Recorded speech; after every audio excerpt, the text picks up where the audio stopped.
Este jueves 21 de noviembre, en tapa a tapa, compartiremos nuestra meditación de Ezequiel 42, verso 1, hasta el 43, 27.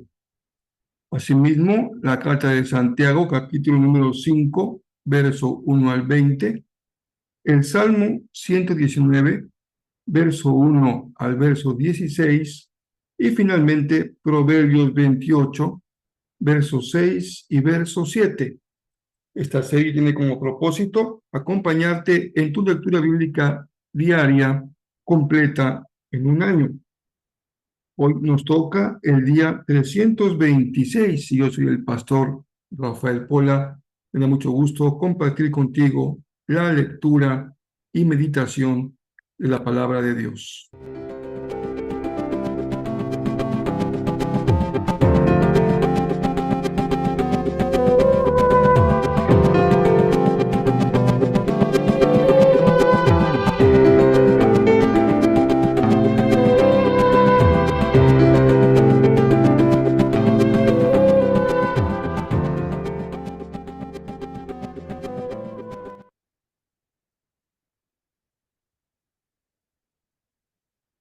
Continuamos con nuestra lectura de la escritura completa en un año. Y qué gusto que podamos seguir compartiendo la enseñanza de la palabra día a día. En Ezequiel continuamos con esta visión del profeta respecto a un templo totalmente renovado, transformado, mejorado, perfeccionado. Cada detalle es muy importante. Se da la medida de cada habitación, de medida de los pasillos, de las puertas, de los muros, su descripción detallada, el uso o propósito de cada habitación, detalle a detalle hasta llegar también al lugar santo, al lugar santísimo, al lugar de la propiciación, al lugar del sacrificio y la manera en que los sacerdotes deben prepararse para participar de los sacrificios, ya sea el sacrificio anual, el gran día del perdón o los regulares que ellos oficiaban de manera cotidiana en el templo. Fundamentalmente hay dos grandes actividades que realizan los sacerdotes: el sacrificio de animales para que se derrame la sangre y haya perdón de pecados, y también las ofrendas, que también pueden ser ofrendas por el pecado para solicitar el perdón de Dios, o también ofrendas de alabanza y de gratitud al Señor. En cada caso hay una serie de especificaciones muy claras de las cosas que deben de cuidar para que se cumpla con toda exactitud lo que el Señor ha pedido. Y hay un principio que norma todo esto. Y es lo que debemos hoy mantener presente, resaltar, que no olvidemos. Todo lo descrito hasta ahora por el profeta Ezequiel tiene como propósito que se mantenga la ley fundamental del templo. ¿Cuál es esta ley fundamental del templo? Santidad absoluta. Hay un estándar muy alto para el pueblo de Israel respecto a lo que Dios demanda de ellos como un pueblo apartado para Dios. Cuando nosotros usamos la expresión santidad absoluta, generalmente pensamos en un aspecto moral, una vida limpia, transparente, sin ninguna mancha o señalamiento moral, pero para el pueblo hebreo no solamente implicaba un compromiso ético o moral, sino no tener alianzas, no contaminarse con otros pueblos, no seguir a otros ejércitos o gobernantes, no asumir algún tipo de matrimonio mixto o tener hijos con mujeres no judías. En fin, había un cuidado muy extremo del celo con el que el pueblo había de mantenerse fiel al Señor. No hay aquí una razón de discriminación, de superioridad racial, de ver a las demás naciones como en inferioridad respecto al pueblo hebreo. Hay sin duda un alto aprecio por sí mismo, un valor superior de lo que ellos consideran que es su estatura como país, pero lo más importante es que han sido llamados por Dios para ser su pueblo, para ser su instrumento, para ser sus mensajeros, Y eso es lo que los distingue, y no solamente los distingue, sino que los hace responsables de poder ser un instrumento adecuado en las manos de Dios. Y ese instrumento se echa a perder, se daña, si pierde su pureza, si se contamina, si se mezcla. Sin embargo, conocemos la historia y hubo mezclas no negativas. Algunos pueblos que se consideraron dentro del territorio de Israel fueron pueblos que con ellos convivieron por muchos siglos y fueron parte después ya de la nación. Algunos se hicieron prosélitos, pero las familias se integraron, así que no hay una línea de pureza racial que se esté tratando de cuidar al máximo, sino el sentido de consagración al único Dios verdadero.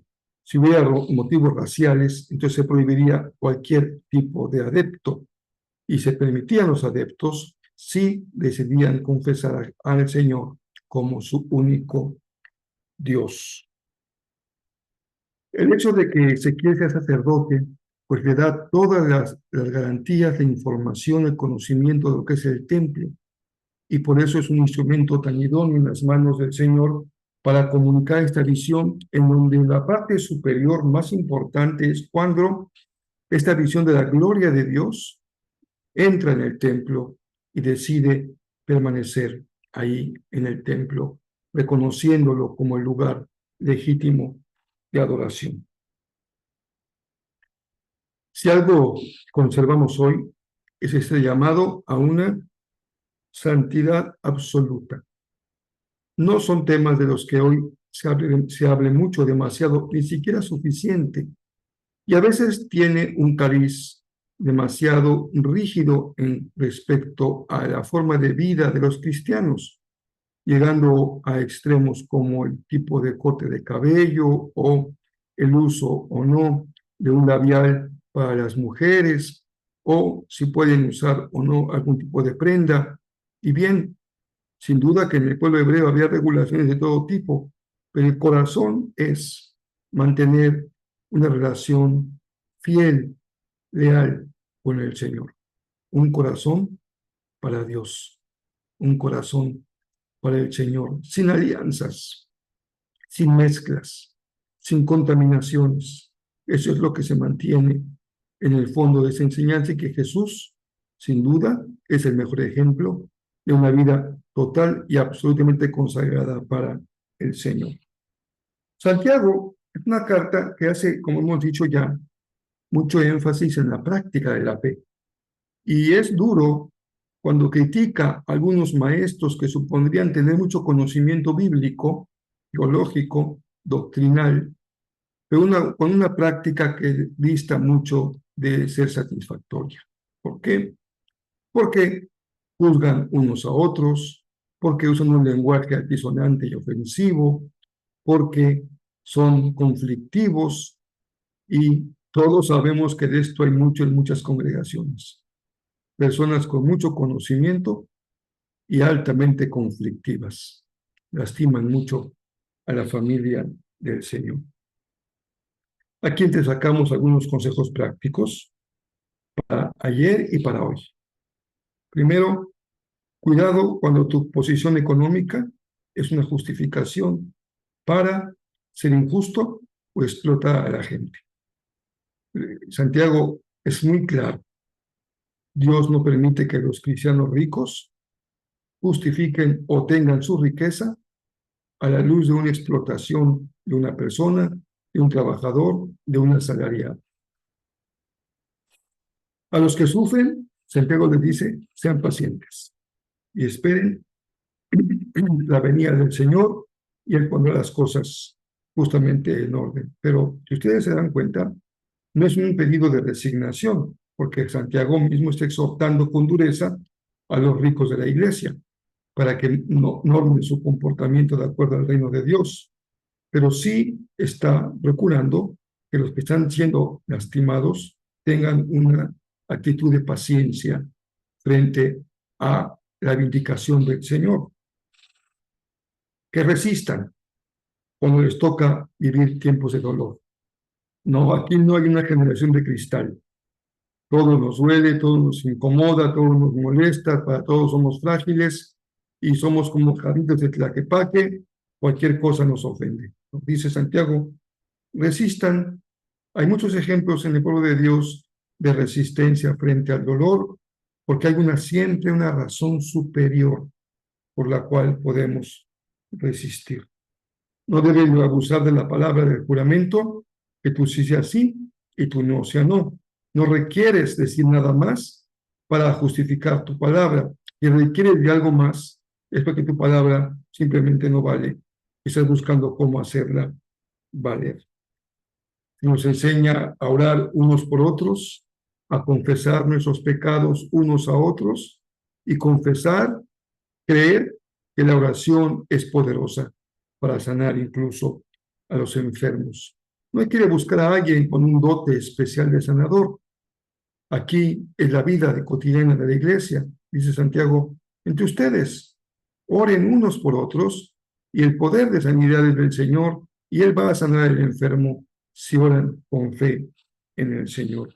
Y si Dios los usa para hacer que alguien que se ha extraviado regrese a la verdad, el Señor sea bendecido en sus vidas, porque son motivo de alabanza al haber logrado rescatar a una persona de su error.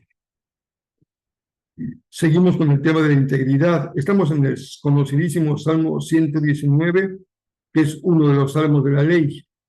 Cada párrafo es una letra del alfabeto hebreo y cada una es como un acróstico en relación con el tema de la ley.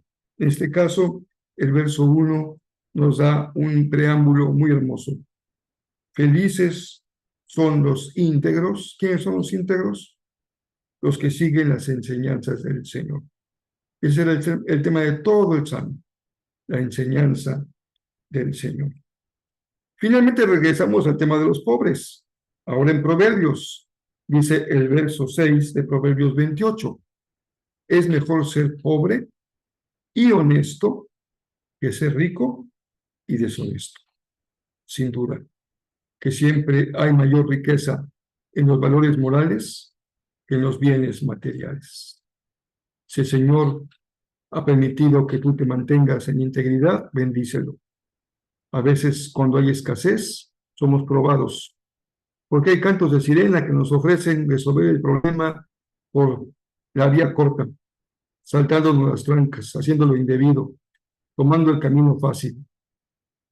No es por ahí, dice Proverbios. Hay que mantener, aunque sea a un costo económico, la integridad. Que así sea en nuestros casos, como seguidores de Jesús. Bueno, ese domingo tenemos un domingo especial porque tenemos un domingo de gratitud, noviembre, mes de la gratitud. Terminando nuestro culto, tenemos una clase, como siempre, preparada para ustedes, para su edificación, para su enriquecimiento, y ahora vamos a hablar de un tema muy importante. Dice la palabra que el Señor le da a su amado el sueño. La persona que el Señor ama le bendice con un sueño reparador. Pero hay personas que luchamos con el sueño, con la forma de dormir. Y hay toda una serie de consejos prácticos sobre la higiene del sueño, cómo podemos tener una mejor forma de dormir. Así que ese será el tema del próximo domingo en la clase, no se la pierdan, y el domingo la gratitud al Señor. Estamos cerca de la celebración de la Navidad, empiezan ya las fiestas del Adviento. Tampoco es una fiesta que esté enseñada en la Biblia, tampoco la Navidad se indica en la Biblia. Se señalan los acontecimientos que celebra el Adviento y que celebra la Navidad. Es parte del calendario cristiano, es parte de la herencia cristiana, el que un calendario pueda reflejar la historia de la salvación. De hecho, ese es el motivo de fondo.